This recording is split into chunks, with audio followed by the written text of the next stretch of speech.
मैं राजनंदन प्रसाद एक बार फिर आपके सामने। मित्रों, नियोजित शिक्षकों के संबंध में बहुत सारे वीडियोस अब लगातार आ रहे हैं और जितने भी वीडियोस आ रहे हैं नियोजित शिक्षकों को गदगद करने की बात है।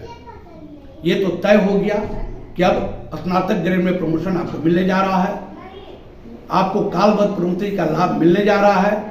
तत्काल जो नियोजित शिक्षक 2006 में बहाल हुए थे और शिक्षा मित्र 2002 से लेकर के 5 में बहाल हुए थे, जिनका वेतन वृद्धि एक आपसे ज्यादा था, उनकी भी समस्या का समाधान हो चुका है और बहुत जल्द आप लोग को 50 से 60 हजार रुपए की रकम आपको मिलेगी और आपका वेतन शिक्षा मित्र जो पंचायत शिक्षक, प्रखंड शिक्षक हो चुके हैं, उनके बराबर हो जाएगा।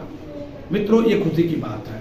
साथ ही साथ नियोजित शिक्षकों के संबंध में एक दूसरे की बातें अब शेयर हो रही है। सारे लोग नियोजित शिक्षकों के पक्ष में बोलने लगे हैं। एक वक्त था कि नियोजित शिक्षकों के लिए कोई बोलने के लिए तैयार नहीं होता था। सक्षमता यानी विशिष्ट शिक्षक के लोगों के लिए ही केवल बोले जाते थे। विशिष्ट शिक्षक मानो जैसे भगवान ने बैठकर फुर्सत में उनको गढ़ा हो, ऐसी परिभाषा उनके लिए गढ़ी जा रही थी। आज जो विशिष्ट शिक्षक बन रहे हैं, वे तमाम विशिष्ट शिक्षक अपने आप को ठगा हुआ महसूस कर रहे हैं।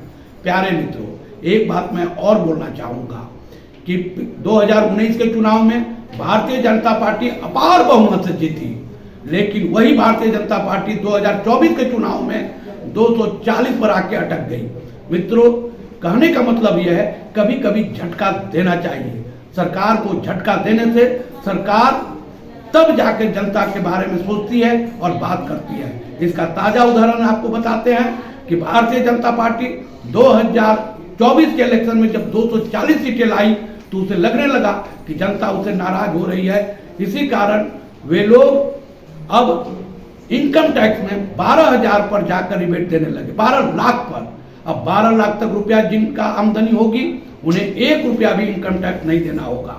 उसी तरह से दिल्ली सरकार पिछले 11 साल में कोई काम नहीं की। जब हटने की बारी आई तो कोई 2500 बोल रहा है, कोई 2100 बोल रहा है। इस तरह लोगों महिलाओं को देने की बात कर रहे हैं। अब हम सबको सत्ता के जो लालची नेता हैं, उनको सबक सिखाना पड़ेगा। शासन किसी की जागीर नहीं है। हम बिहार के लोगों को भी आगे सोचना होगा कि अगर अपना पक्ष मजबूत करना है तो आने वाले समय में सरकार के खिलाफ भी हमें जाना पड़े, उन्हें एहसास कराना पड़े, हमको आगे बढ़ना होगा। इसलिए ये एक चीज सबक है। हो क्या रहा है कि हम एक ही पार्टी को लगातार बहुमत दिए जा रहे हैं, जिसका नतीजा है कि नियोजित शिक्षकों के संबंध में कोई सुनने वाला नहीं है। इसलिए आप भी गोलबंद होइए, सारे नियोजित एक साथ होइए और आने वाले समय में एकजुटता का परिचय दीजिएगा।